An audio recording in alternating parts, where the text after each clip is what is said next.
Kepolisian Lalu Lintas Polrestabes Makassar langsung memeriksa dan menyegel sebuah mobil mewah bermerek BMW dengan plat B66LB yang diparkir sejak 2 bulan di bawah jembatan layang Petarani, Makassar.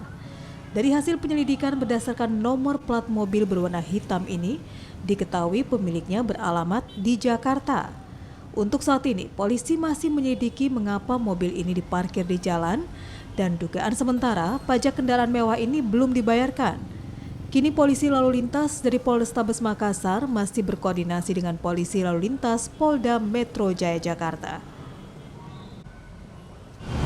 Sampai saat ini kami belum tahu karena belum bisa dicek online masalah pajak untuk mobil Jakarta, kecuali mobil untuk Sulawesi Selatan bisa dicek online.